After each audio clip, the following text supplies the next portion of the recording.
नमस्कार, मैं हूं आपके साथ कांची बंसल। इंडिया न्यूज़ के डिजिटल प्लेटफॉर्म पर आप सभी का स्वागत है।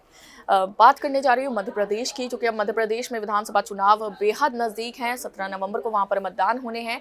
तो इसी बीच अब जो सभी पार्टियां हैं वो अपनी किस्मत आजमाने के लिए मध्य प्रदेश की सरजमीं पर उतर चुकी है। मध्य प्रदेश में अपनी किस्मत आजमाने के लिए बीजेपी, कांग्रेस, सपा और तमाम पार्टियां जो है वो उतर चुकी है और तैयारियों में जुटी हुई हैं और लगभग सभी तैयारियां पार्टी की ओर से पूरी कर ली गई हैं।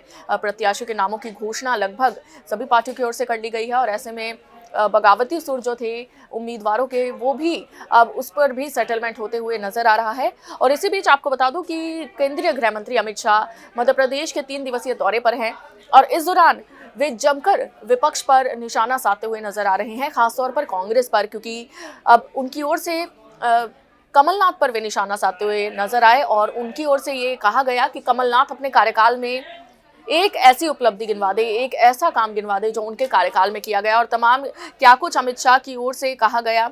और अमित शाह ने ये भी बड़े ललकार के साथ कहा कि चौराहे पर उनके साथ बहस करने के लिए भी तैयार हूं। तो आपको बता दूं पूरी खबर क्या है। केंद्रीय गृह मंत्री अमित शाह ने जबलपुर में कांग्रेस पर तंज कसा और 3 तिगाड़ा काम बिगाड़ा। उन्होंने मध्य प्रदेश में कांग्रेस 3 परिवारों से चल रही है, ये बयान सामने आया उनकी ओर से। और उन्होंने कहा कि पहला गांधी, दूसरा कमलनाथ और तीसरा बंटाधार। उन्होंने कहा कि इनका जनता या जनता की तकलीफों से कोई भी लेना देना नहीं है, यानी कि कांग्रेस पर जमकर वे निशाना साधते हुए नजर आए। अमित शाह ने कहा कि मध्य प्रदेश के 3 दिन के वे दौरे पर हैं और इसी दौरान उन्होंने शनिवार को सभा से पहले जबलपुर में पार्टी कार्यकर्ताओं और पदाधिकारियों के साथ में बैठक की। केंद्रीय मंत्री अमित शाह ने शनिवार को छिंदवाड़ा के जुन्नार देव में भी सभा को संबोधित किया। इस दौरान उन्होंने कमलनाथ के गढ़ में परिवारवाद का मुद्दा जोरों शोरों से उठाया और अमित शाह ने पूरी कांग्रेस के साथ नाथ परिवार को भी घेरा और छिंदवाड़ा से कमलनाथ का प्रमुख क्षेत्र है और उनके बेटे नकुल वहां से सांसद हैं।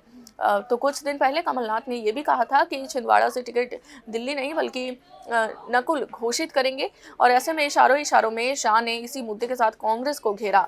और आपको बता दूं कि अमित शाह ने कमलनाथ सरकार को आदिवासी विरोधी बताते हुए कहा कि कमलनाथ में हिम्मत है तो अपने काम बताएं। कमलनाथ को चुनौती देते हुए शाह ने कहा कि भारतीय जनता पार्टी युवा मोर्चा के नेता किसी भी चौराहे पर बहस को तैयार हैं, यानी कि अमित शाह की ओर से चैलेंज एक तरह से कमलनाथ को दिया गया कि अपने कार्यकाल में जो भी काम किए गए हैं एक भी उपलब्धि गिनवा दे और भारतीय जनता पार्टी के जो युवा मोर्चा है वो चौराहे पर बहस के लिए तैयार है। तो अब देखना दिलचस्प होगा कि मध्य प्रदेश की सियासत है वो अब आने वाले समय में किस तरह का मोड़ लेती है।